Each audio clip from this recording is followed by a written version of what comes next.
Hai murid-murid, Cikgu Moa di sini. Untuk hari ini, kita akan membuat zon penulisan.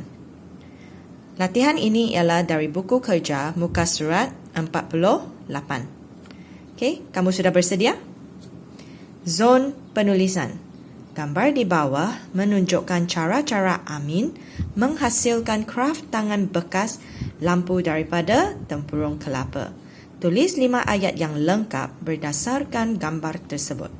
Jadi terdapat 5 gambar di sini.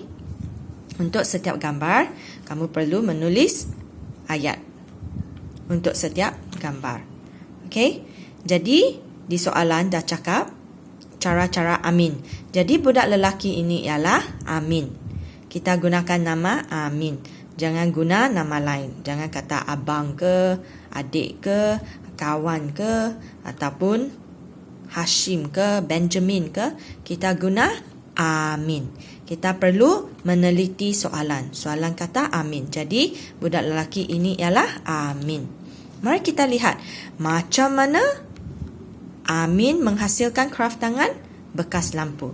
Jadi gambar pertama, tengok ni, ini ialah tempurung kelapa.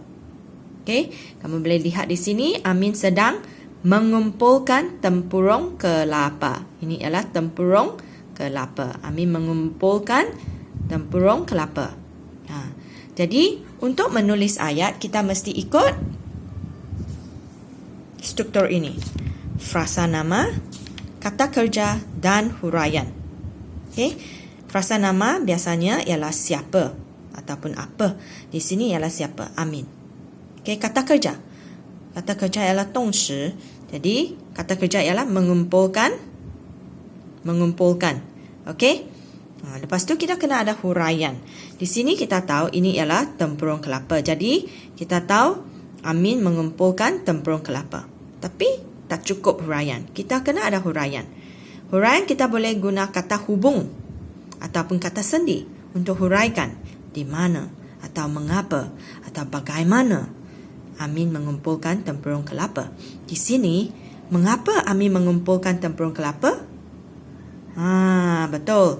Amin mengumpulkan tempurung kelapa untuk membuat bekas lampu. Ini dia, bekas lampu. Okey, jadi untuk ayat pertama ini kita boleh kata Amin mengumpulkan tempurung kelapa yang baharu untuk dibuat bekas lampu. Okey? Untuk, kita guna untuk, kata hubung untuk. Amin mengumpulkan tempurung kelapa untuk membuat bekas lampu atau untuk dibuat bekas lampu. Okey? Yang kedua, mari kita tengok yang kedua. Apa yang Amin sedang buat? Amin sedang membersihkan tempurung kelapa ini. Betul? Mencuci tempurung kelapa ini. Jadi kata kerja ialah membersihkan. Membersihkan apa? Tempurung kelapa. Kenapa? Kenapa hendak membersihkan? Supaya Amin boleh melukis corak pada permukaannya. Pada permukaannya. Jadi kita boleh cakap untuk ayat ini ialah Amin membersihkan tempurung kelapa agar dia mudah melukis corak pada permukaannya. Amin membersihkan tempurung kelapa agar dia mudah melukis corak pada permukaannya. Tengok nombor ketiga. Apa yang Amin sedang buat? Amin sedang menebuk lubang. Menebuk lubang pada tempurung kelapa. Okey, dan menggunakan mesin khas ini. Okey? Jadi, untuk ayat ini kita boleh cakap Amin ialah frasa nama. Menebuk ialah kata kerja. Amin menebuk apa? Tempurung kelapa menggunakan mesin khas. Jadi ayat ialah Amin menebuk tempurung kelapa menggunakan mesin khas. Selepas menebuk lubang, apa yang Amin buat? Tengok gambar ni. Amin sedang mengecat. Tengok berus. Mengecat. Tengok ada bentuk rama-rama. Jadi, Amin sedang mengecat tempurung kelapa ini. Dan tengok macam mana. Bagaimana dia membuatnya? mengecatnya dengan berhati-hati. Kita sudah huraikan dengan berhati-hati. Amin mengecat tempurung kelapa dengan berhati-hati. Amin mengecat tempurung kelapa dengan berhati-hati. Yang kelima, mari kita tengok. Selepas sudah siap, tengok cantiknya bekas lampu yang dibuat oleh Amin. Dan dia letakkannya di mana? Ini ialah sofa. Jadi, dia letakkannya di bilik ruang tamu. Jadi, huraian kita ada kata kerja meletakkan. Kita ada frasa nama Amin, frasa nama, kata kerja. Lepas tu kita kena ada huraian. Kita kena huraikan. Jadi, di sini ialah di ruang tamu. Lepas tu kita boleh huraikan sedikit lagi sebagai hiasan.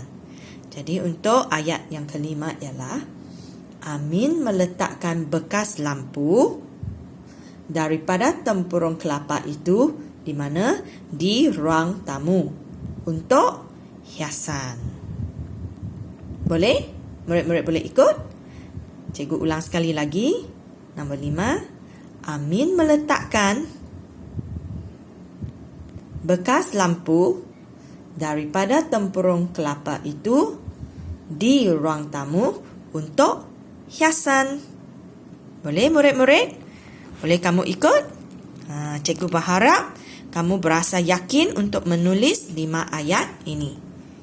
Okey, ingat buat dalam Google Doc. Lepas itu ingat turn in dan hantar. Okey?